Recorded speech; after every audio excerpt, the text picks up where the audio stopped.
Thank you for listening to the Old English D podcast.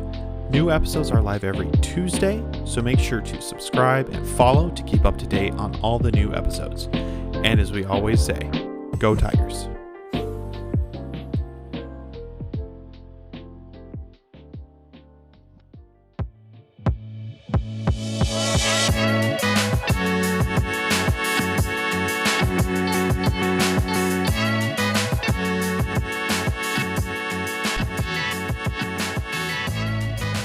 What is up, everyone? Welcome to the Old English D, a Detroit Tigers podcast. I'm one of your hosts, Casey, as always joined by Josh.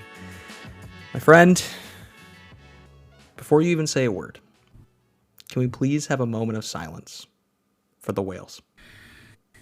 Yeah, we really needed to have this conversation at some point, and I don't know if we've really had a fleshing out of this conspiracy, but I mean, it's clearly You didn't give them a moment of silence.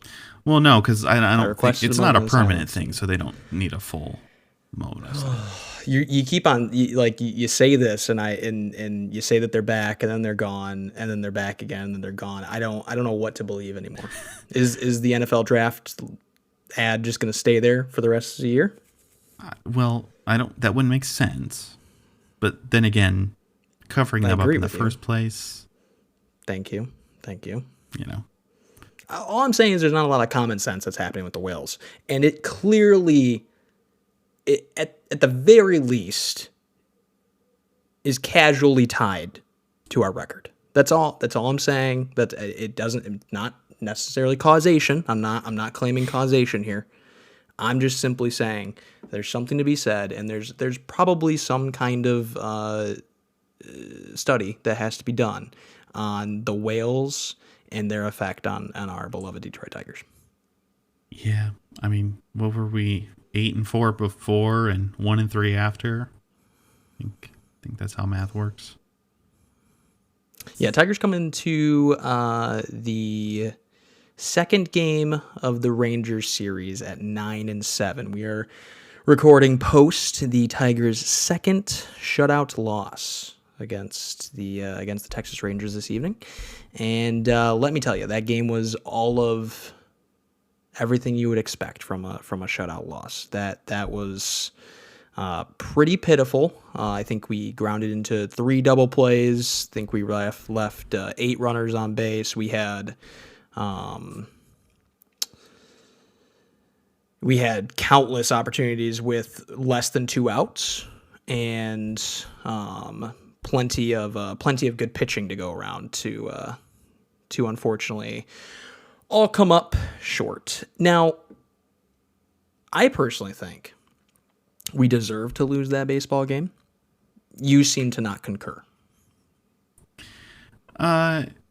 You had texted me that in like the 6th or the 7th. Mm-hmm. And to that point, there had only been, I think, probably 1, maybe 2 egregious mistakes by the entire team. And I didn't think that was enough to warrant losing an entire baseball game. Clearly, by the end, we had passed that demarcation line, and we were. I was very much like, yeah, we wasted every single opportunity here. We definitely deserve to lose. So, at the time, I wasn't really in agreement, but we got there in the end. Okay, that's fair. I thought I was going to have to defend myself a little bit more, but I appreciate that you came around. Okay, all right. Well, this is, of course, the Old English D podcast, where you and I get around a mic and we talk about our favorite baseball team. You, of course, can find us on all of the socials at the Old English Pod, Old English D Pod, and wherever you listen to podcasts. Before we get into it, it was Masters weekend. And you know how much I love the Masters. What did you think of the anticlimactic, somewhat climactic day for our boy Scotty Scheffler? You are the golf guy out of the two of us, for sure. I do casually follow golf to some extent. Scotty Scheffler is just such an interesting guy, and he's such a fun guy to root for. Just seems very common sense, level-headed kind of guy, and you can get behind a lot of his values. So for him to win his second green jacket was pretty fun to watch. I mean, it shows that he'd been there before, with all of those other guys coming down the stretch, kind of choking there around Amen Corner. I think all of them at one point or another were having to play a penalty shot. So that's the difference. That was the difference, it felt like. So it was really fun. Masters weekend is a special 4 days every single year, and I do enjoy watching it every single year. We are really witnessing history here with our boy Scotty. I mean, there's a lot of like confirmations of his stardom at this point, but I mean, like he had already arrived, right? I mean, he seems like what McIlroy, kind of the cresting of the hill that McIlroy, got to the top of, but then kind of faltered, and now of course he can't complete the career Grand Slam with not winning a Masters, and he's still gonna have to wait another year to even try. With at least he made the cut this year. That was a win. And then you have Spieth, who obviously came out so hot, golden child, oh my gosh, and then he just fell off a cliff. And every week, and I'm a diehard Spieth fan, and it's actually pretty funny. Every sporting event / sporting team, star, whatever, they all attribute to really bad mental health status. So Jordan Spieth right there, right? Perfect example of a golfer who literally could look like a 15 handicap and then go to a -5 handicap in the course of 5 holes. And that's Jordan Spieth. That's the sporting that I enjoy watching the most. But Scotty, I mean, like he is now reached a category that really only the likes of Jack Nicklaus and Tiger have really conquered. And obviously, I was stoked this weekend because of Tiger. I made the prediction, and I don't think it was that crazy of a prediction that, of course, he would make the cut. He had a great 2 days. Dude just doesn't have enough rounds under his belt. I mean, we'll see as the year goes on. Looks like he's only going to play the majors this year again. But terrible weekend. I don't even care. He did what he needed to do. He made the cut, made the record. It's 24 consecutive, or is it 26? I don't know what the number is, but 20 some odd consecutive cuts made. So like that, he achieved the goal, and we got to see the first shot of Sunday Red, the new clothing line. And it would have been very embarrassing if he had never had a chance to actually wear red in the new Sunday Red clothing line. Not very good for trying to market a new brand. But so yeah, I was overall happy. As I said, it was a little anticlimactic there down the stretch. You'd like to see a couple more names in it. It looked like, and I texted you, I was like, oh my gosh, this is going to be an awesome finish. I'm so excited for there to be a lot of players in the mix. And then, yeah, Scotty he was gone. So happy for him. Glad he's able to now enjoy the birth of his firstborn child without any interruptions, and he didn't have to obviously abort the round because he said he was going to do that. So happy for him. Sad the Masters is over. It's the best. It's the first major, right, of the golf season, if you're not familiar with how the golf season works. And honestly, it's the best. Like, I mean, the Masters is second to none. It's golf's crown jewel. And it truly doesn't really get much better than that. So it's like, why do we waste it here? But April's a perfect time for it because that's just when Augusta is just peak. And then, of course, that segues into how awful of a weekend the Tigers had overall. Of course, we got the win on Sunday after, oh my gosh, 8 innings of, I guess, 7.25 innings of just abysmal baseball. And then Saturday, we all know how painful Saturday was. I felt like I had gunshot wounds multiple occasions. And, of course, split the series with the Twins overall. Just not what you want to see against a lineup that, let's just say is lacking. And then you even see Correa go down in that series too, and we still struggle to beat the Twins.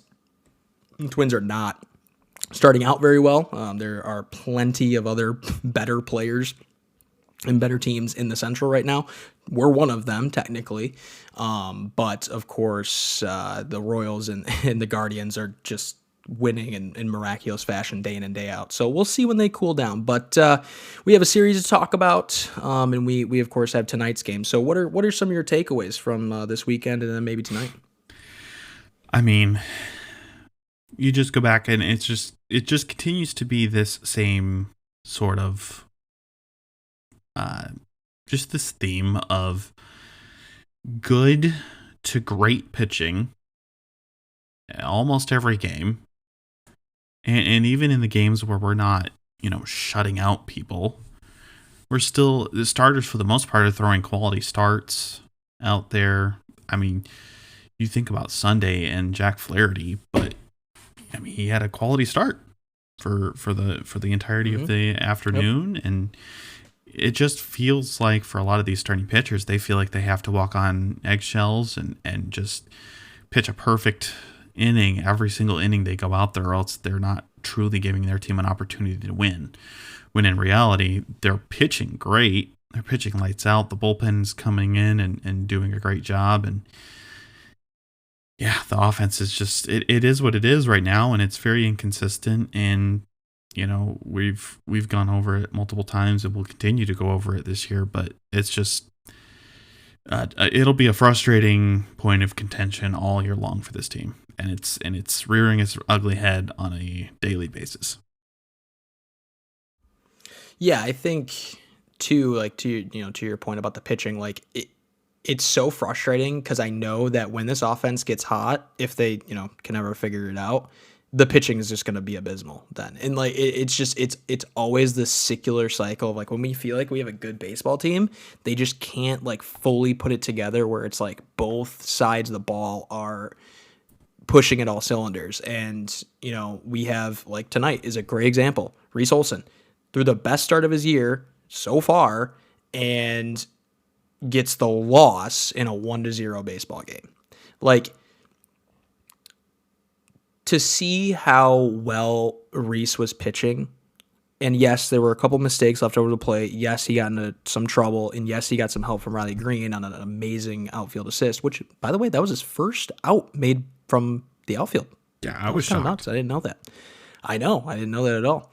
And then to not reward him with a win, and we get it. Win loss is just egregious and not the most conducive stat ever. But even a no decision, right? Just to scratch across one run, where you have opportunity after opportunity after opportunity. I mean, like, we say it a lot, but like tonight was a perfect microcosm of what we've been experiencing with the totality of the season so far. And it's just like, what are we doing? Why can we not do this? Why are we swinging at the first pitch in terrible, with runners on base in terrible situations? I get it, Vierling, like, you expect that he's trying to get back in the strike zone, but make him prove to you that he can throw a strike. Now, he did, right? And Bierling hit it hard, but it's still the outcome. And I'm sure Hinch likes the swing decision, whatever it is. I get it, but the outcome, like, I know it's not only about outcomes, but it is only about wins and losses, and we lost the game. And that had a big, big role in it. And then, like, Canna getting robbed. Who hit that? Oh, I think it was Carey. Carey hit the ball at the very end there, right to the liner up the shortstop. Exactly, right. And it's just like, we just can't, and then we can't catch any breaks, and we just kind of defeat ourselves.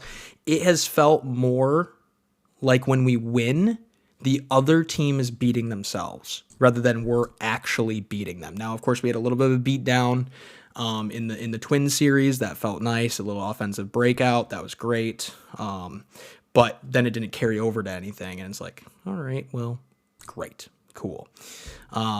So yeah, that's unfortunate. It's the reality we're living in right now. They're just not clicking, and we all see it, right? They're just not there, and they're not coming up with timely hits. Wensiel Perez had a great at bat tonight. I just want to shout him out. You can't end the at bat like that, though. I'd much rather you see make a terrible swing than end the at bat like that. I know it's probably the same result at the end, but you can't go down looking at that pitch. But yeah, it's unfortunate. I think a lot of it, and we'll kind of get into it a little bit, but a lot of it centers around a core group of people that are just not producing the way they need to. Yeah, you talk about, and we need to give a shout out here as well. Kenta Maeda on Saturday, a really, really good start for him. And it gets lost in how that game ended with the 7 runs in the 12th and all of that. And this all's coming back to, not being able to put the game away when we needed to, but 1 earned run over 6 innings, giving up 3 hits. He looked really good. His splitter was doing things, and he was getting swings and misses. And we dogged on him early a little bit, and he was the kind of the odd man out of the starting pitchers. And even, Matt Manning having good starts. It's such a shame and so frustrating to watch this team right now, because you can see how good this team could be if they would just hit. But you cannot rely as an offense and as a major league team on getting the bounces. And I know that's kind of Scott Harris's whole thing, is like win around the edges and grab a win here and cut around and get a win there. But if you're wanting to take any sort of a step forward, you really have to, make sure there is no doubt, like they did on Friday night. They won 8-2, and there was no doubt about who was going to win that baseball game.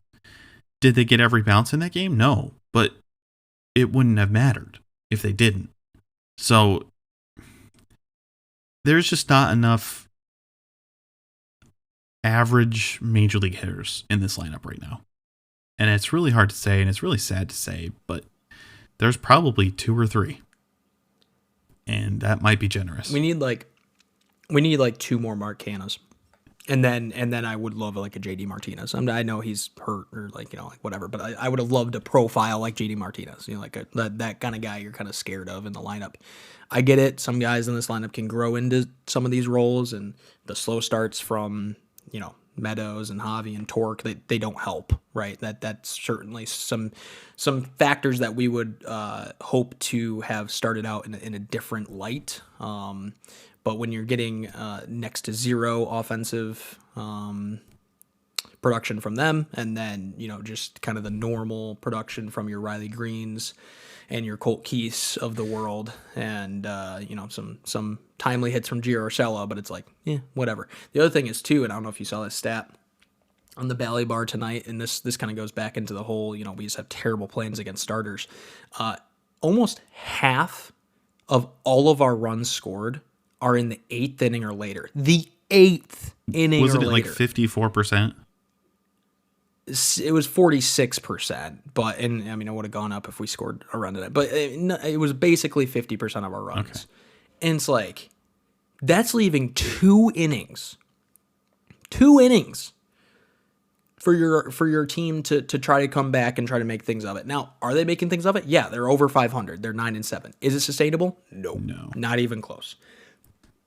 And it just does not translate to good baseball. That overall will get you to playing meaningful games in September, and it's just not it's not being displayed on the field right now. Also, it seems like we have and this comes around every so often. Again, it might be the Whales.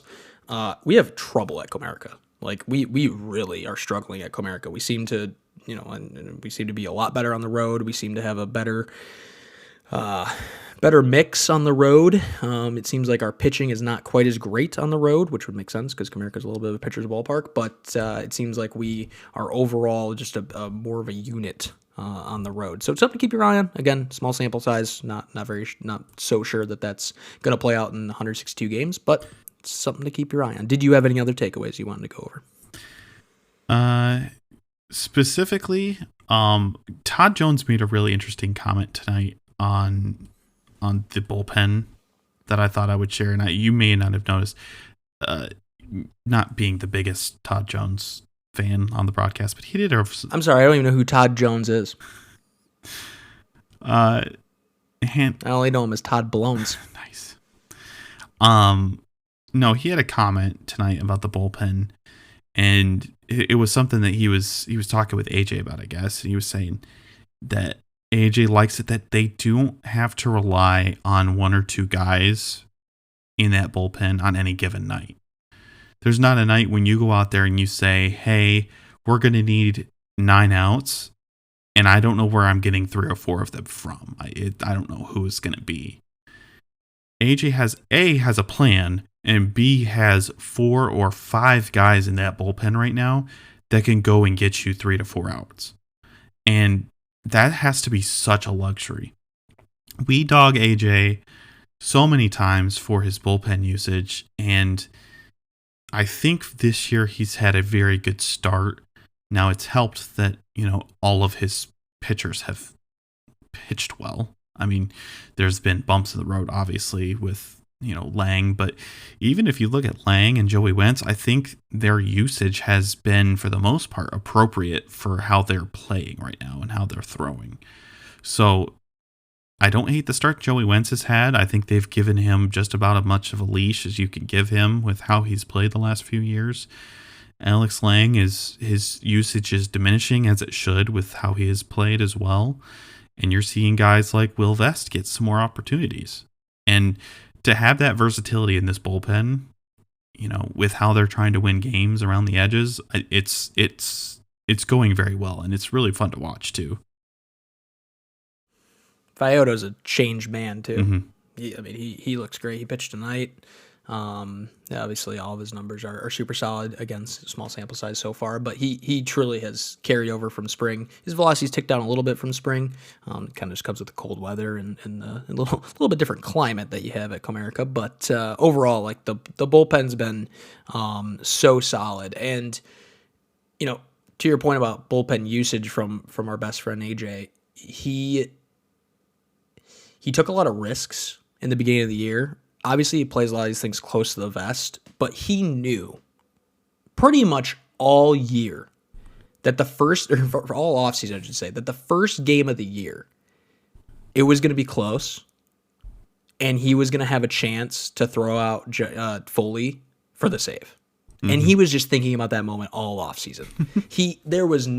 Maybe if Foley had just a terrible spring, but here's the thing. Foley actually didn't have like an amazing spring. One, like the numbers are great. He didn't pitch a lot.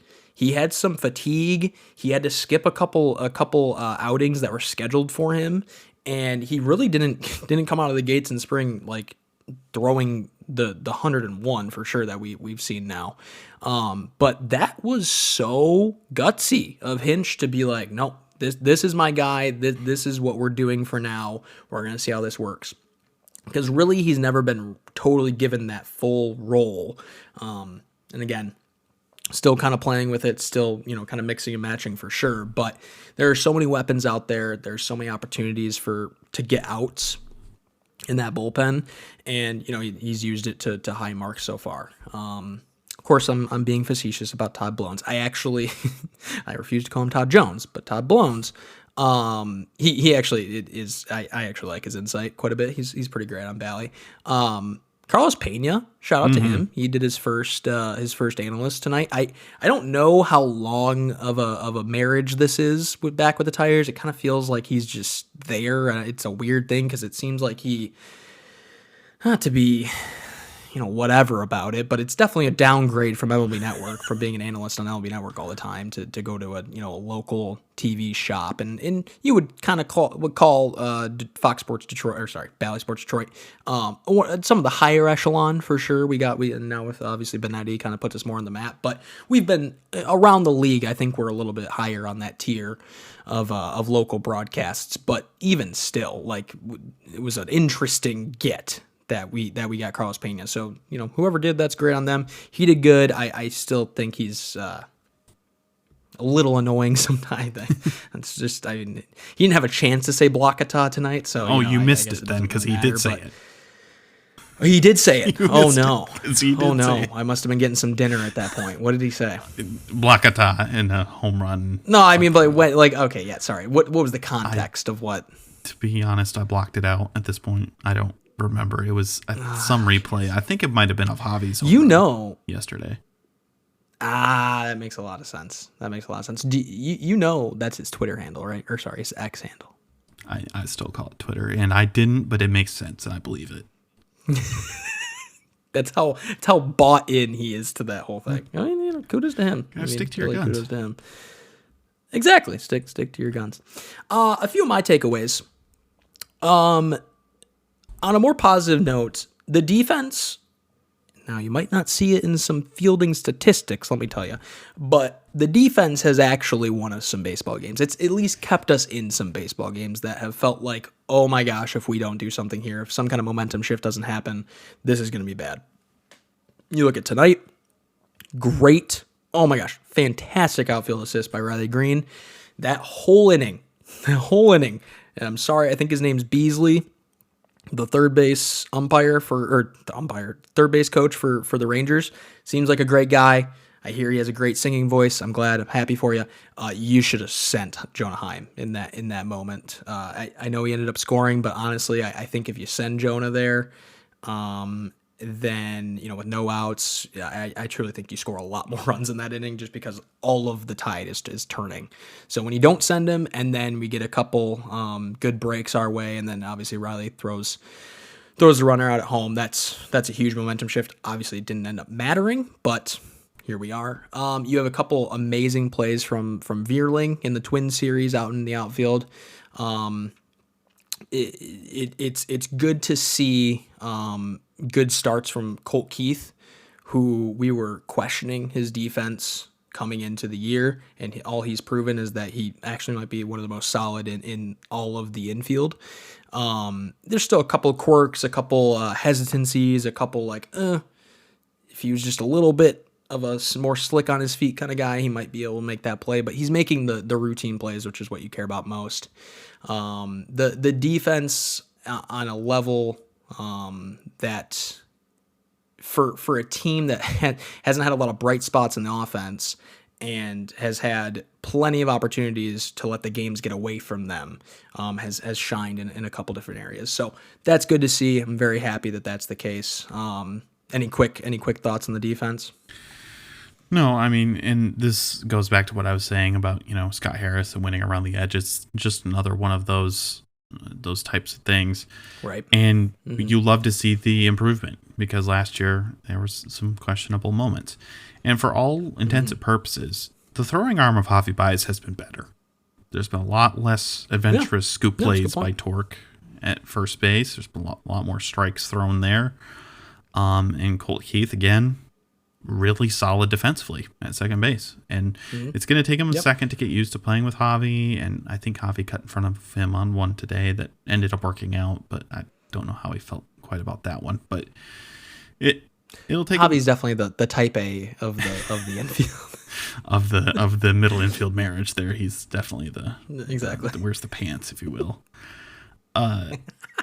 But adding a guy like Urshela at third is it's such a solid presence there, and him hitting well and keeping himself in the lineup and on the field has been a godsend as well. So no, it's been fun to watch. The defense has actually been really, really good this year.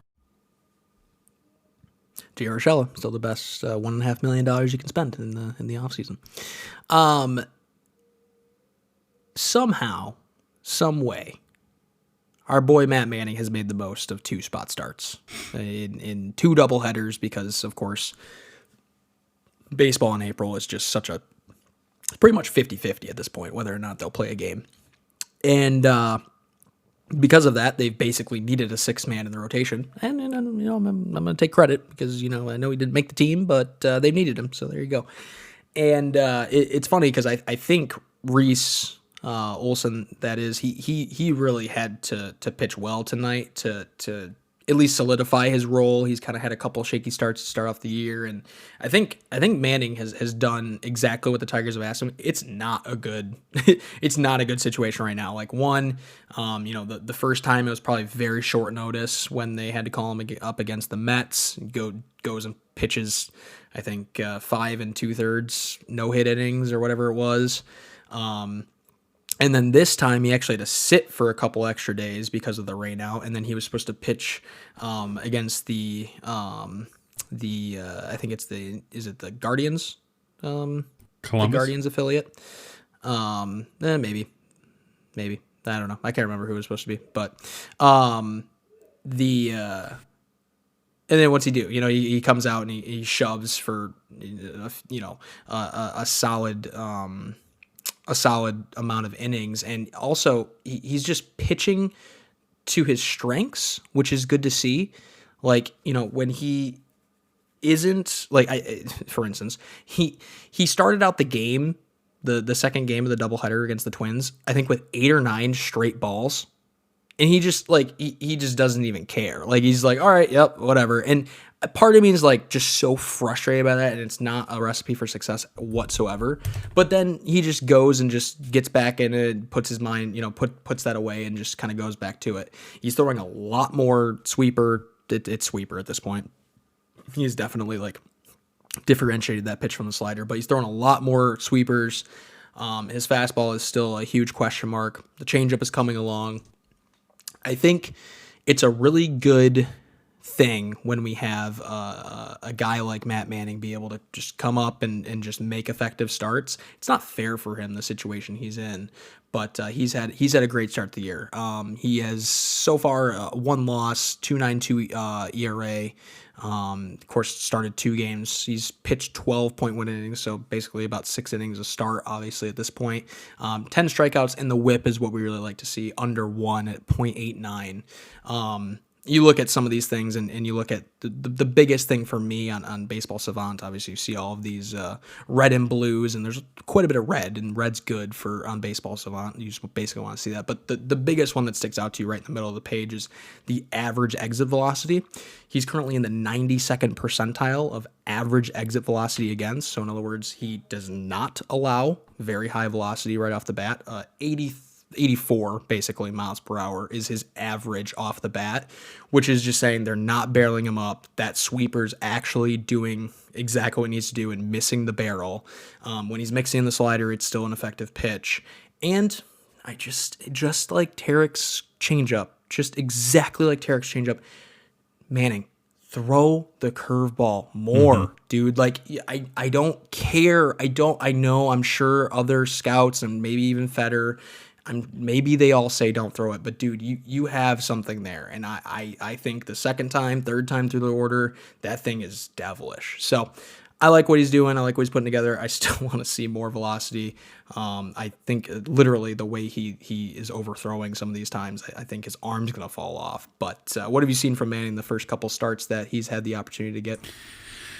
I mean, he's just getting shafted on every end of the every end, every which way with this. Not only is he coming up from AAA, not having a real schedule these first few weeks, he's coming up making these spot starts in these doubleheader games, and he's not even getting rewarded with a win when he's pitching like this. He's pitched his first game, there were some ups and downs, and he was obviously fighting through some stuff. This second start was fantastic. To come up and do that and not to get rewarded with a win, and I know the stat is outdated and whatever, but still, to have a 2.92 ERA through 12 innings of 2 spot starts in the span of 2 weeks, it's just unfortunate because he's not getting any run support either. So he's got a grand total of 1 run in run support the 2 starts that he's had. So thanks, offense. Love it. That's great. But no, it's really nice. And somebody, I think AJ said it too. And from the team's perspective, to have a bona fide major league starter at this point, I think we can put him in that category. In AAA, to call up for this moment or for these moments is a luxury, and it really is. But it's not a tenable situation personnel wise for the long term.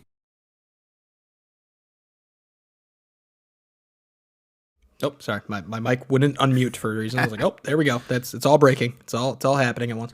Yeah, I mean, I think for him, he's just drawn every short stick that he possibly could. And, he's taking it like a champ, and he's cracking jokes on his way back to the dugout after Hinge takes him out. And, I think he's matured a lot in this role.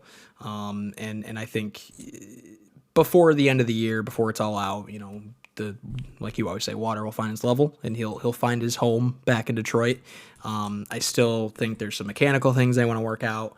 I still think that there might be an opportunity for a Kiter Montero or a Wilmer Flores to maybe supplant him in some situations, and he's just got to stay healthy. Like, I mean, it would be the worst thing for him to be down in AAA and then unfortunately get hurt and have some nagging injury that comes back. So good on Manning. Glad that he's able to do this. Let's have no more rainouts. How about that? That sounds good. Oh wait, the whole rest of the week looks like rain. So that should be fun.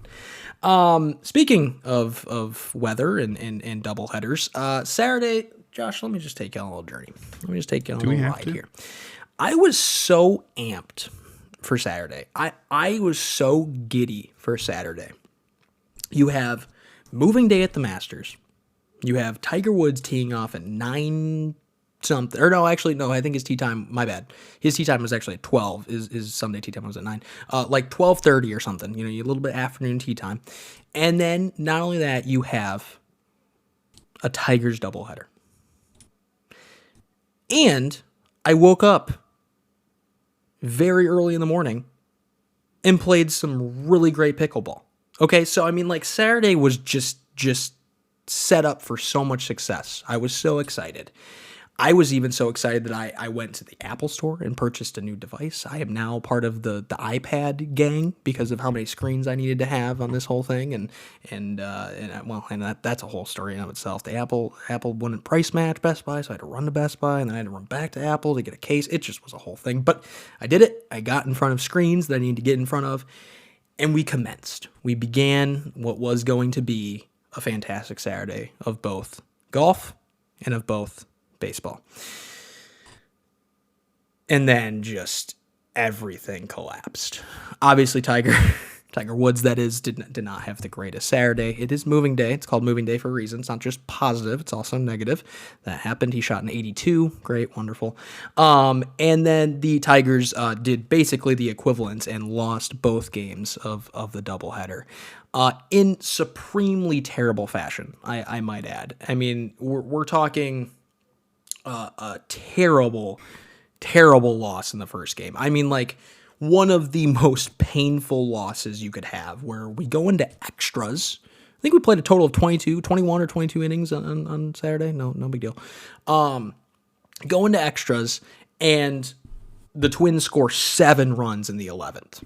12. We have plenty of opportunities. We hold them scoreless in plenty of instances.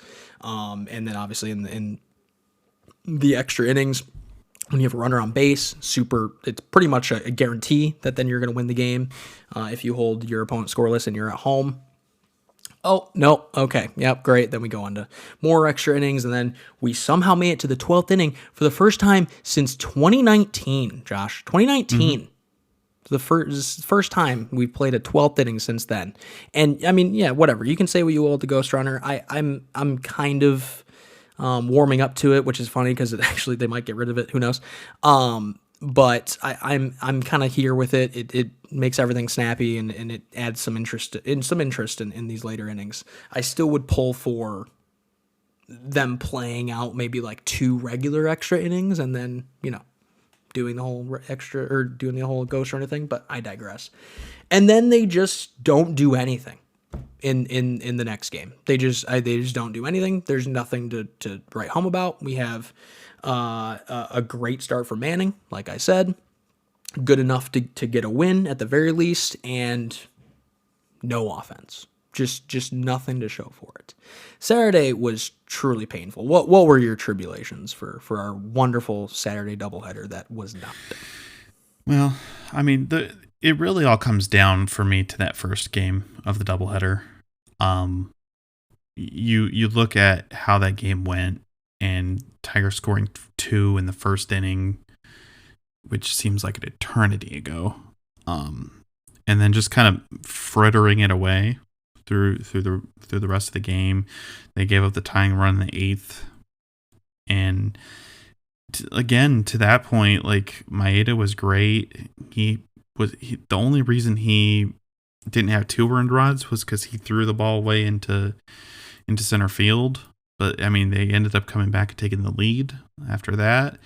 and he finished out his start strong, and then just like you said, couldn't win the game in the 10th when they had the opportunity, and it really felt at that point like that was the tipping point. And like the 11th, they barely clung on to score the run in the 11th, and then the 12th, obviously the Zach McKinstry situation at third base, and just it was just an awful sloppy game all around for both teams. And just the Twins ran into some in the 12th and were able to really put their stamp on that inning.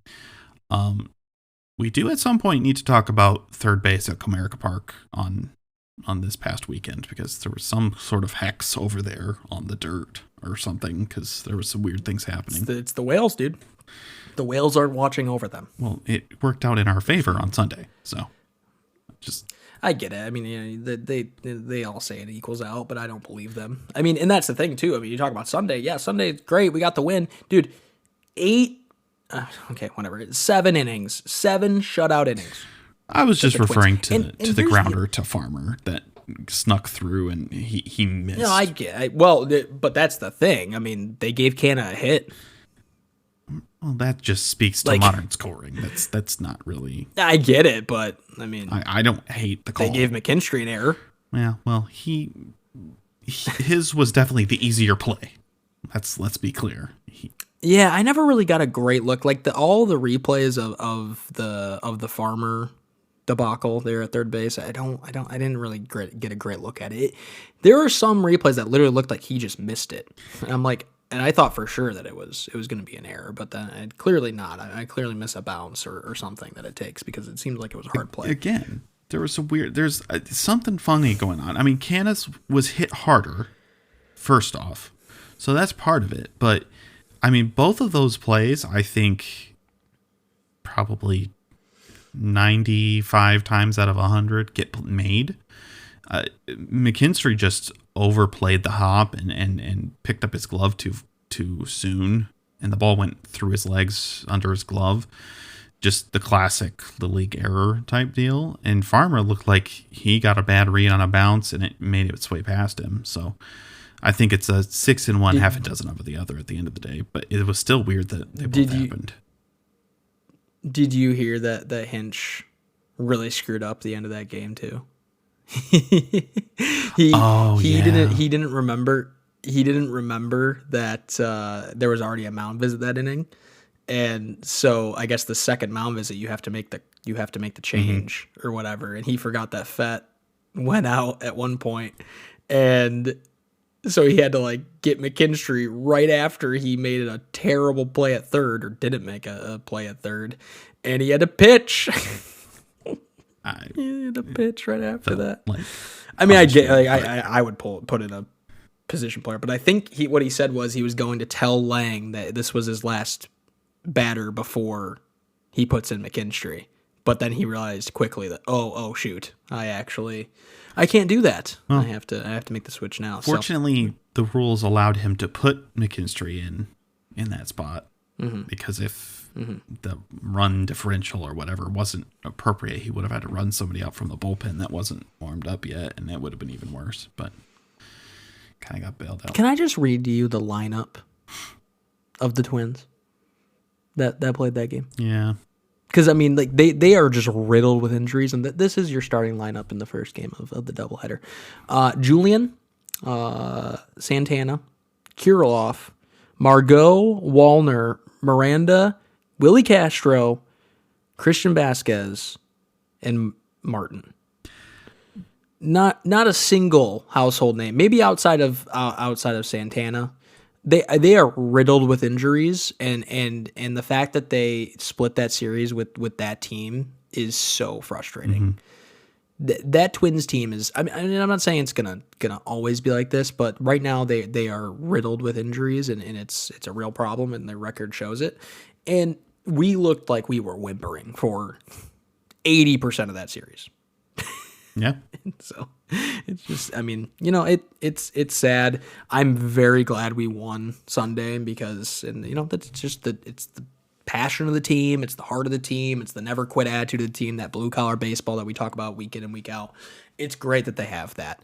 But there is just like moments of just complete face palm, and you're just like, what is happening? To that point, I really just, I guess I have one question for you, and I guess I'll set it up like this. With the Guardians doing what the Guardians are doing, they're just finding ways to win ball games. Their offense seems to be streaking at the right time. And then you have the Royals, who are, while many may be not surprised by this, I mean, they have, I don't know what they did tonight, but they at one point had an equal record to the Dodgers. The Dodgers are kind of the crown jewel of the MLB right now. And they were out pitching the Dodgers. They were out hitting the Dodgers at one point. And we're looking at a team that, again, sample size is everything, but they look like legit for something. And of course, Bobby Witt is doing Bobby Witt things. Like, is it time to panic for us with the slow starts of Torque and Javi and Meadows especially? Like, is it time for us to really sit down and be like, either something has to change, or we are destined for at the very least middle, or the very most middle of the pack, and at the very least at the back of the pack in a Central that might actually be a lot better than a lot of the pundits thought. What do you think? Is it time to hit the panic button? No, I mean, in a game with 162 or in a sport with 162 games, and we're through 16 of them, we're still early, and I know people are going to hate, continuing to say that, and like we are seeing some trends, and the trends say that the Tigers can't continue this pace, but those same trends also say that the Royals and Guardians are also on a pace that's unsustainable as well. I think there is some leveling to happen in the Central. I think the hots and cold starts will go away, and I mean, it's even kind of a stretch to call the Tigers a cold start at this point, but I also think that Minnesota is going to get better once they get more healthy as well. They don't have a lot of long-term injuries to their team right now, and so I think they will also get better. But you look at the Guardians and you look at the Royals, and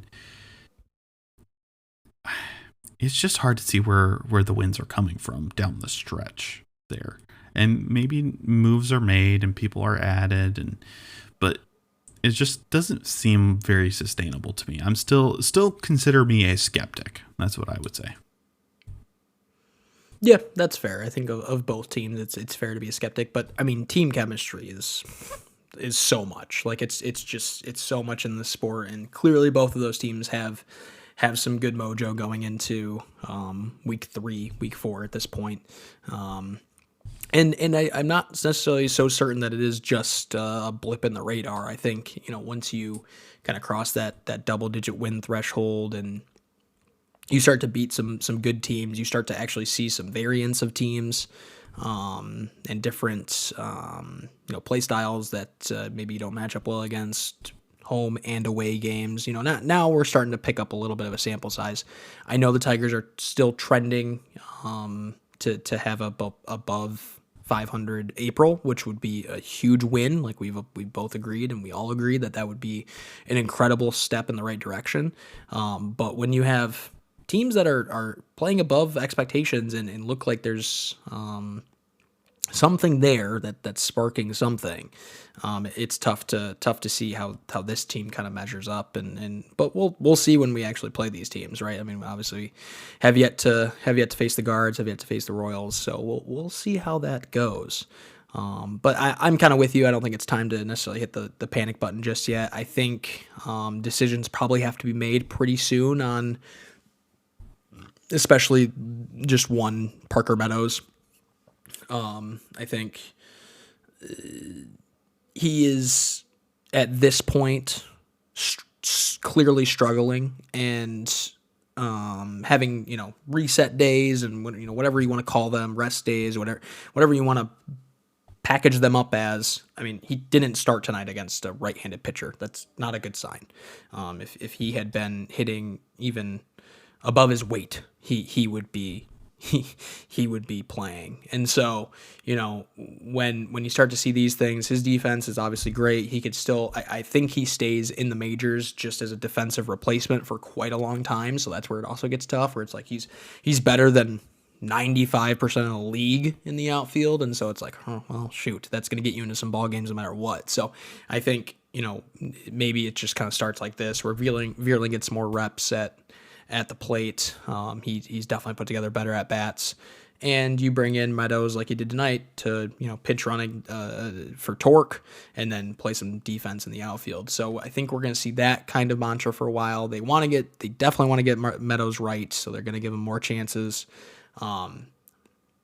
Torque is doing torque things at this point. I mean, we can't survive the first half with having him have the first half he did last year.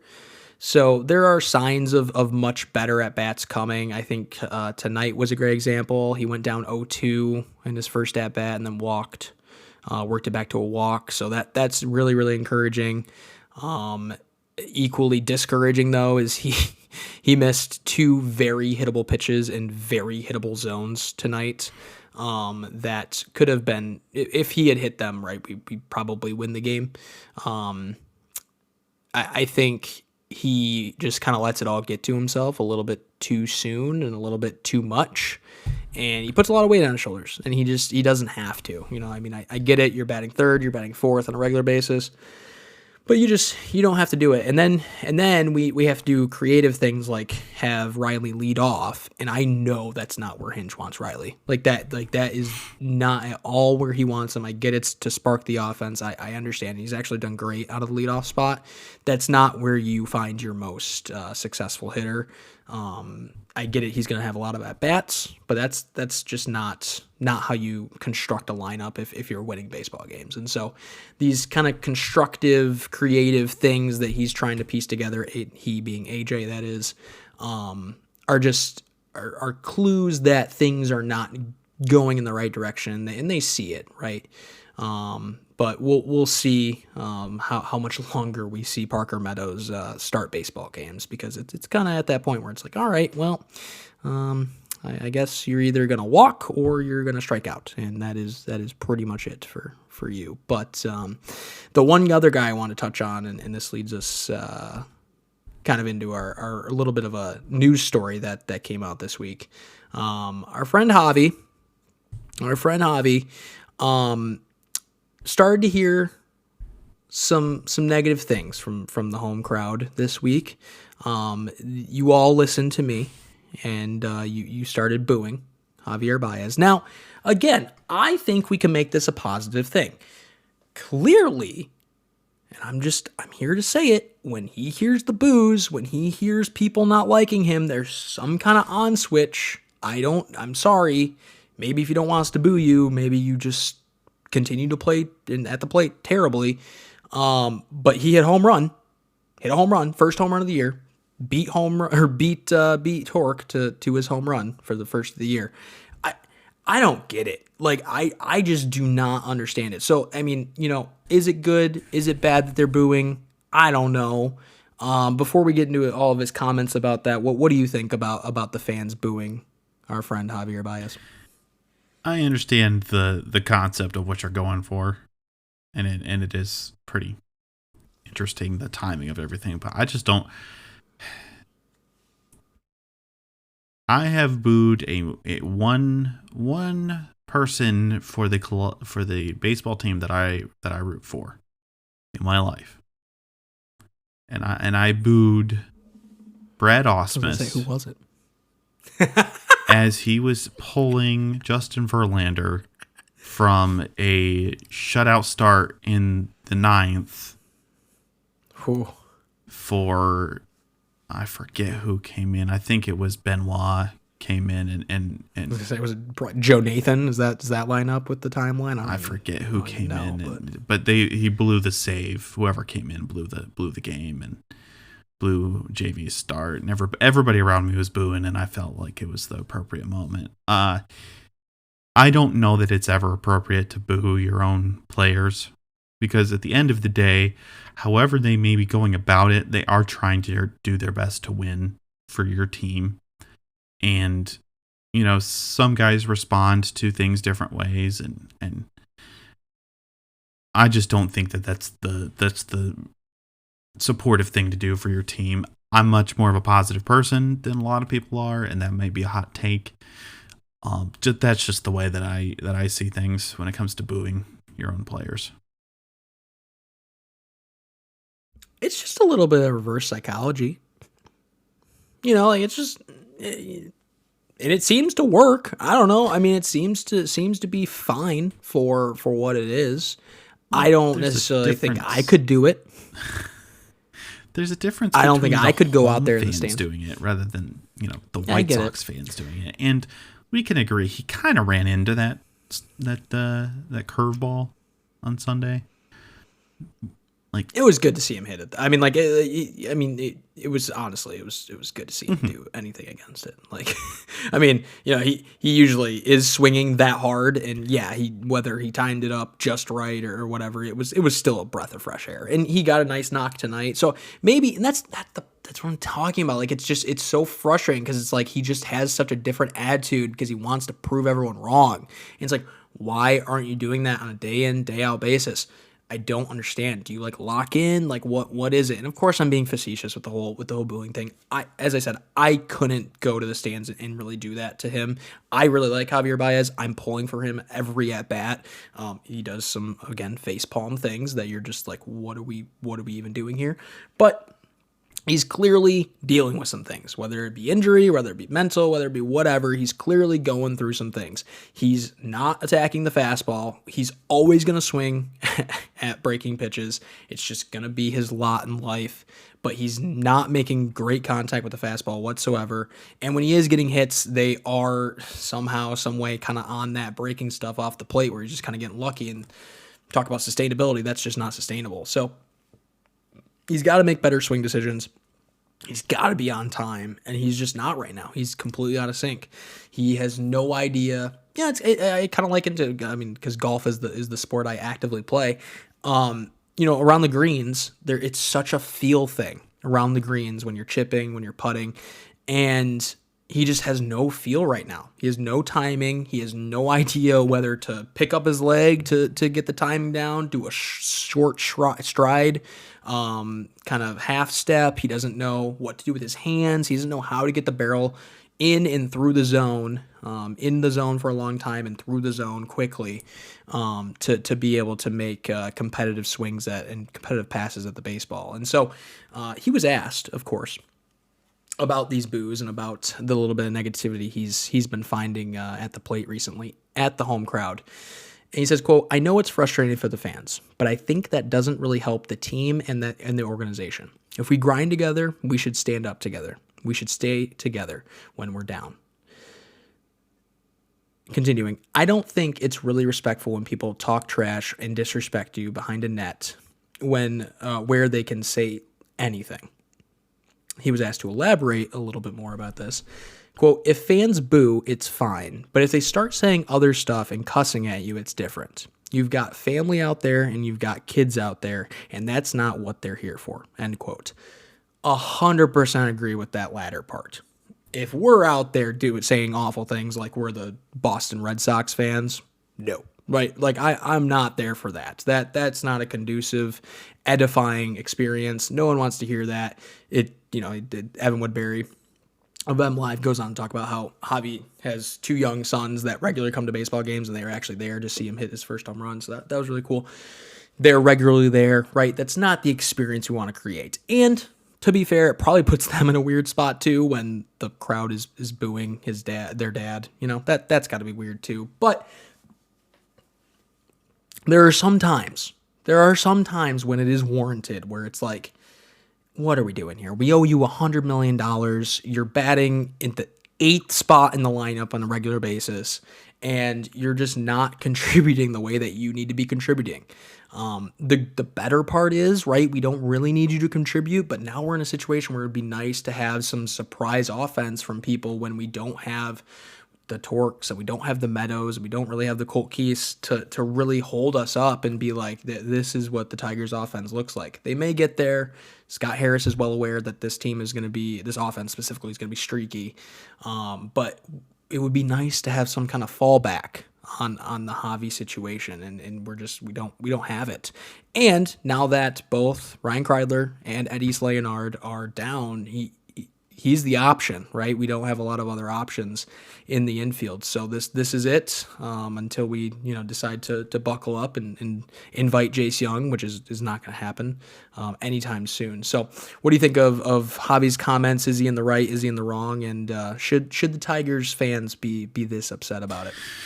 No, he's 100% right. And I do have to shout out Javi here, because we not even that long ago, less than 5 years ago, they had him and Francisco Lindor had that whole thumbs down situation in New York when the New York fans were booing him, and both of them.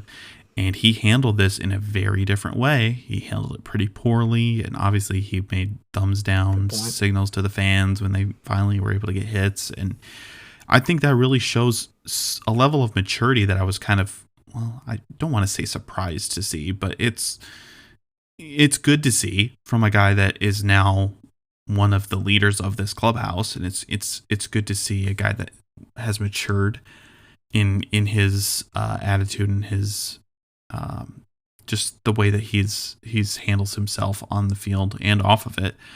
And he makes a really fair point, because do you have the right to boo? And I think if you want to make that choice to boo at your own team at home, then that's your choice. You can definitely do that. But his point about swearing and saying awful things to people while their family's there and behind a net and all of that, completely could not agree with more. There's no room for that in any sport, and we shouldn't be degrading other people over a sport, because at the end of the day, they do have to go home and they do have to sleep at night, and they do have to talk with their family, and their family does have to be there, and other people's family have to be there. And as a new father, I want to be able to go to Comerica Park with my daughter someday, and be able to know that the experience is going to be a wholesome one. And so he makes a good point. The other thing is, on the baseball side, he really just has to figure out a way to force pitchers to pitch him in the strike zone. You talk about sustainable success, and it's like you said, it's never going to be a sustainable thing for him where he's perfect and he has good solid at bats, and he's a consistent guy that walks a ton. Clearly not Javier Baez's game, not the way he operates. But if he wants to have any sort of remaining success in Major League Baseball, he's going to have to figure out a way to lay off some of these pitches that are on the outside and just make better swing decisions. Because if he can get pitchers to throw more strikes to him, he's going to have so much more success. He took a first pitch, I think it was a changeup, middle from Robertson tonight? I forget. Who threw it, but he took a middle pitch at 81, 82 miles an hour tonight.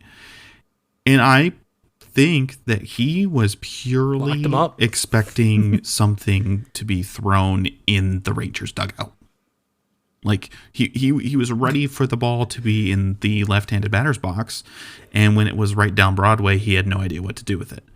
That's how backwards he is right now in his own head, and it's really sad. And that's kind of why I point to the whole home run thing as more of a random thing where he suddenly finds a pitch in the middle that he's already swinging at, regardless. So if he's going to have any sort of success, he has to put himself into positions at the plate where he can swing confidently. And like you said, find that feel, find the touch, find the timing of it that is so important in baseball. And he's just not there right now. You bring up a great point about how he's dealing with it. You think back to the situation in Philly with Alec Boehm, where he flat out said, and everyone saw it, and you have cameras everywhere, you have mics everywhere, what he like flat out said to the Philadelphia fans, and it wasn't, to them directly, but they were listening. I bleep and hate it here. And it could be really easy. And obviously that whole situation's turned around now, and Alec Boehm is one of the stars in Philly, and he's really made himself a home, and it took a lot of hardship, we'll put it that way, for that relationship to be mended. But it seems better now. But that could be a situation like what Javi's dealing with now, where like Javi could turn this into a super negative. And it's only been 1 or 2 games where this has happened, so who knows? It may get to him, and he may react differently. But so far, and based on those comments, this is very much a more mature Javier Baez. And with that comes a little bit more of an intrinsic look, at the whole situation. And he's able to kind of dig deep and say, well, I understand why they're upset. I'd be upset too. But let's just not bring it to a level that is not edifying for anything or anyone, right? We're here playing a boys game, right? I mean, we're in the Sandlot. We're making egregious amounts of money doing this, and it's all kind of silly. Let's just look at it what it is. It's sports, and it's not life or death, even though as much as we would like it to be, it isn't. And so you're right. I very much do appreciate the way that he's going about it. And again, I truly, I would never be able to myself go into the stands and actually boo him. I find it so interesting that he is such an internal fight with that stuff. And, when he goes to the South Side, he shows up, and he is always the first one to make it a whole thing. And I love that edge. I love that edge about Javi. It's an edge that we hadn't seen in a Tigers uniform for so long. I remember, talking about Badu kind of had that same kind of edge about him, where it's just like you don't see so much emotion about guys that we were bad for a long time, and so there was never a reason to really play with a chip on your shoulder. Well, Javier comes in, and it's the exact opposite, where he is going to play with a chip on his shoulder every day, every night, day in and day out. So I don't ever want to be in this situation. If he was hitting better, I don't think we'd have to be in this situation. But I think especially this year, where he only has to do a little bit. It's not 2021 again. We're not in a situation, or 2022, I should say. We're not in a situation where he has to be the guy. And really just a little bit of contribution from him would go a long way. So again, always pulling for him, always hoping for the best for him. We haven't seen it yet. We haven't seen it, but he is the answer. We have very few other options until we figure out this whole third base depth and Eddie Leonard and Kreidler situation. It's so sad that Kreidler just always has something broken. His bones are basically glass at this point. He is the AAA equivalent of Riley Green. So, it may just be the lot of his major league career. So, a couple quick roster updates.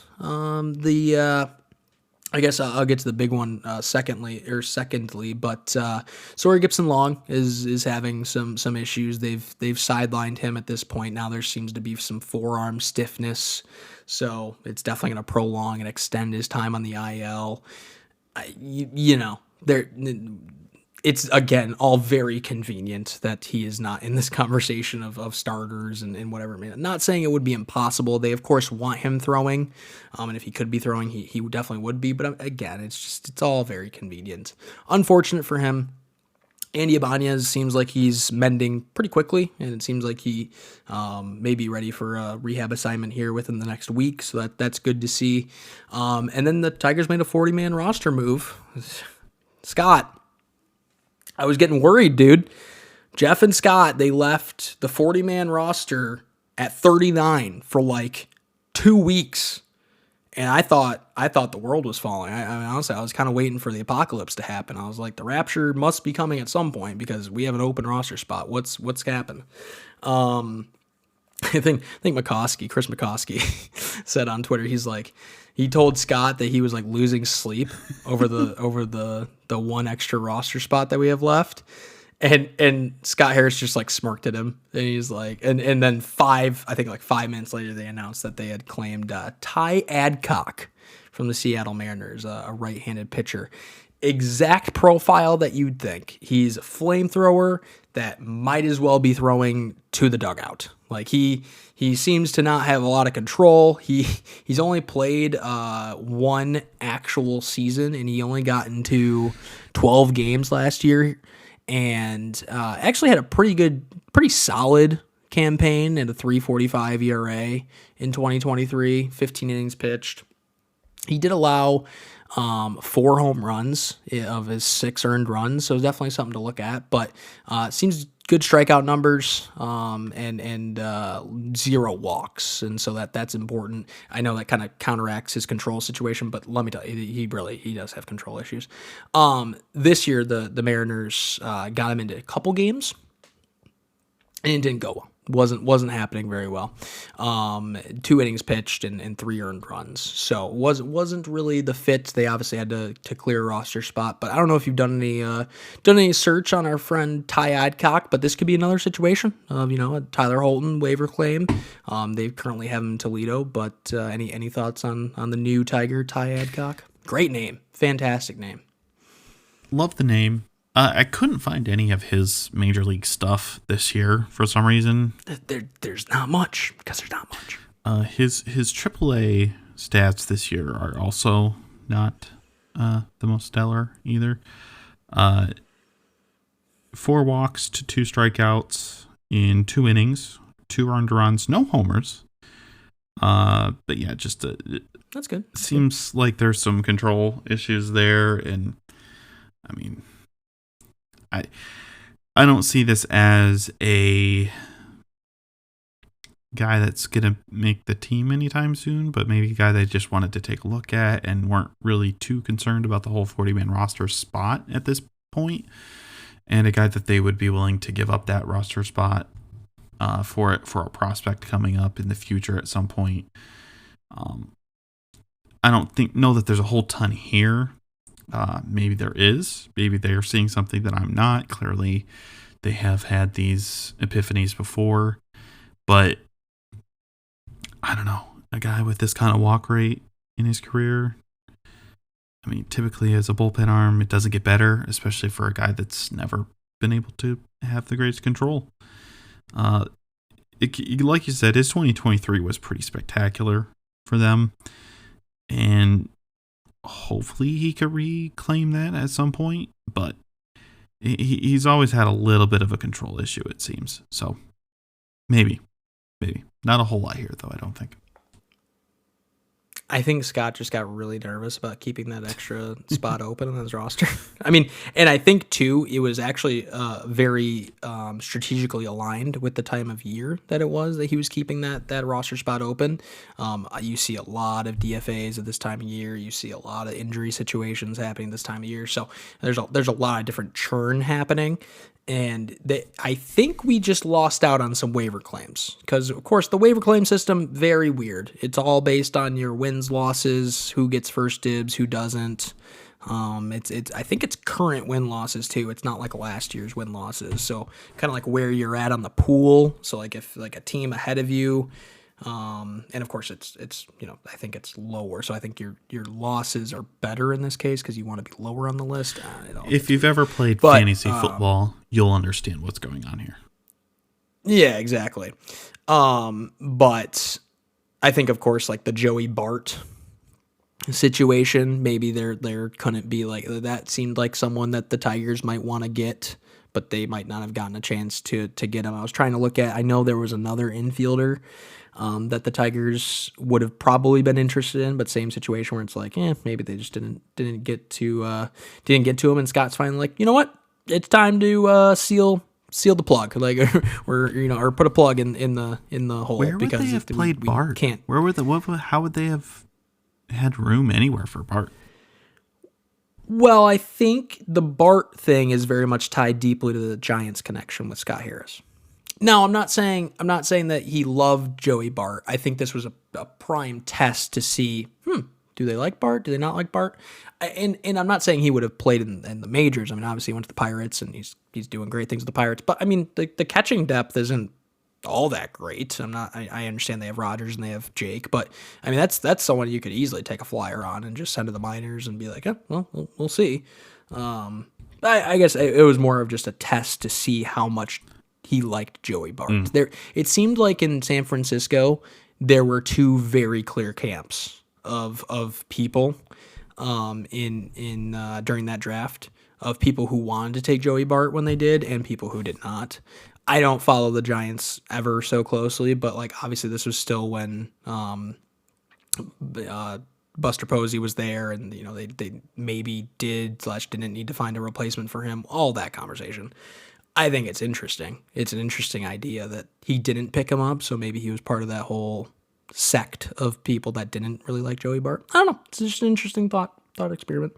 But I think it was just time to probably plug that hole in the roster. So Ty Adcock, newest Tiger. Happy to have you. Can never have too much pitching. We play 3 more day games against the Rangers. Josh, what is the schedule? Like what? I hate matinee games, and it's like the off season all over again. Like I get it, DVRs are a thing. I get it. The Bally Sports app is a thing. It has all the VODs. I'm not necessarily talking about that. I just like being part of the conversation. And when I'm at work, when I'm doing things, I don't really want to do that. And I also have to pretty much go on radio silent with my phone. Most of my timeline is Tigers beat writers. Like, it's just like, are you kidding me right now? I don't want to deal with this. And day games, just a minor inconvenience. And usually you only have to deal with like 1 a week. Oh, here we go. We have 3 in a row. My Scooby and my Ada are pitching. What are your thoughts? I mean, it's just... I feel like it's highlighted quite a bit this year for some reason, but it is early in the season. Typically, there are quite a few more day games just because of time of year and all of that. But this week, I think it might be a blessing in disguise because it's going to give the Tigers a little more flexibility when it comes to rain, with how the weather is looking again. And if it's true, these might turn into night games. It's a great point. I mean, the timing's working out great for another Matt Manning doubleheader start. So, I mean, who knows? Don't even get me started. I hate April. I hate them. I just hate it. It's not even April either. It's May showers. It's May showers bring. No, you had it right. Is that what it is? No, you had it. No, I had it right. Is it April showers bring Mayflower? No, Mayflower. Yeah, May kind of. None of it. It's annoying because none of it rhymes. It just all kind of goes together. It all just kind of, that saying just kind of flows, but it doesn't rhyme. April showers bring Mayflowers. Okay, all right, and I get it, Mayflower, and we all understand it. But okay, no, I did have it right. Got more confidence there, man. Rain sucks. I'm not the greatest when it comes to sayings. Let me tell you, I often get them reversed when the times really matter the most. I don't know. I don't know. Looking forward to Casey. Looking forward to seeing Casey again. He's gone out and done the thing, and that's what we need from him. There, of course, same thing with Reese Olson. If he's kind of on the hot seat, so is Casey Mize. He definitely is a little bit more of a limiter, a little bit more of a governor. So. Looking for him to pick up where he left off. His ERA, obviously, a small sample size, but isn't the greatest right now, like 4.85. Scooby, looking for him to do Scooby things. Hopefully, he does not, see quite a downtick in his fastball velocity. I think he'll be just fine. Day game, so it could be good warm weather if we actually, end up playing. And then, Maeda, looking for him to stay where he needs to stay. I think there was a lot of positive things out of his last start. So I'm looking forward to that. Very strange. The Rangers are being quite coy with who they're starting in the next couple games. Let's see. They are doing John Gray tomorrow. And then TBD for the rest of the week.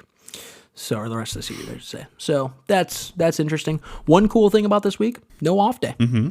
no off day, so we like that. The Tigers are playing 14 games in 13 days because of the rain out and the doubleheader. We'll see how much the weather plays a role in all of that. But then we go and we play the Twins at Minnesota. So this week we have more teams that we've just already played. We don't actually get a lot of diversity in any of that. But anytime you're playing the reigning World Series champions, you kind of want to show up. And tonight we did not show up. So anything you're looking out for the next couple series? Nothing really specific. We need to have a bit better of a showing, even if it's more of a better moral victory kind of a situation when we play Minnesota. We need to probably look better in those games just in general. But how about a sweep?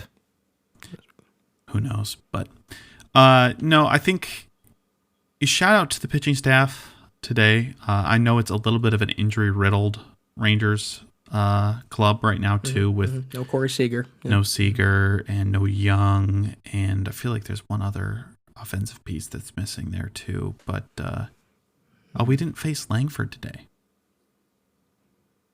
Oh, yeah. That's I didn't right. even Wyatt think about wasn't that. there. Oh, my gosh. Wow. Yeah, neither did I. Is he hurt or is he? What's happening with him? He may have had a day off. I don't know. Interesting. Yeah, you need to come home. He needs to come home. All right. Interesting. Oh, by the way, oh my gosh, I didn't want to put this in because I was just going to talk to you about it, but now that we're here, did you see the Max Clark cleats? Yeah. Yeah. What? It sounds like you have a lot of thoughts on those. Can we get those on the record or what? I mean, have you taken a look at his stat line so far this spring? I mean, it's better, right? It's looked a lot better. No. Oh no, I thought he had a couple doubles and stuff. The Tigers' Twitter is freaking out. He had a couple doubles and drove in a couple runs. No, okay, no, 30 at bats. All right, that's fine. 167 average. 2 stolen bases and an OPS of 497. Okay, all right. I just see that's the thing. That's sample size for you. Like I took us talking about him and maybe it was better, but oh no. Okay. 10 strikeouts in 30 at bats for our boy. Okay. All right. So the whole player development thing loses some of its shine. Yeah, you haven't earned it when you're stinking. Yeah. For those of you that don't know what we're talking about, he made some cleats. He's a little bit of a sneakerhead. He is I think 5 years younger than the both of us. He likes his cleats. He gets them custom made, and he put an assortment of Tiger fan tweets, posts, social media posts on these cleats. And let me tell you, they're ugly to begin with. They're so ugly. They're the whole dual color thing. One's blue, one's red, and it's like, okay, we're doing the thing. And then like they're not like cleverly put in there. It literally looks like they're just photoshopped on top of the cleats. And it's like they're just normal typefaces, normal fonts, and just kind of ugly. So I don't know. You got to earn that. You really do. I'm glad. Again, same kind of thing. And all these these posts are people like critics and haters, if you will. Oh yeah, exactly. Sorry, I guess I didn't say. They're all. It's like worst pick of the last 5 years, or wrong pick, hashtag wrong pick, yada yada yada. All the things that we were saying when and again, we're right there with you. We did a reaction to the draft, and we were, it wasn't good.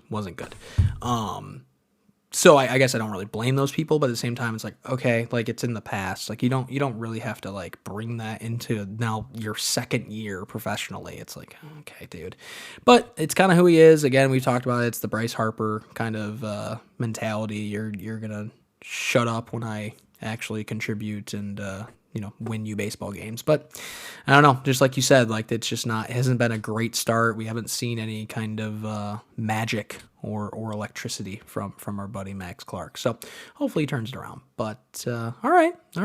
Well, Josh, it's time to go. Where can the kids find us? We are on all of your social media platforms, all of your podcasting platforms at Old English D Pod. If you look us up there, give us a follow, give us a like. If you wouldn't mind giving us a rating. I looked through, didn't see a whole ton this past week. If you wouldn't mind doing that for us, that gets us out there to more Tigers fans, and we would appreciate that. Absolutely, for sure. Forgot to say it, but happy Jackie Robinson Day. I like what they did this year. They did the colored 42 on the back, the Dodger blue. I thought, Brooklyn Dodger blue. I thought that was really cool. Nice touch. Happy Jackie Robinson Day. Thank you guys for so much for listening. Josh, thank you so much for joining me. And as always, go Tigers.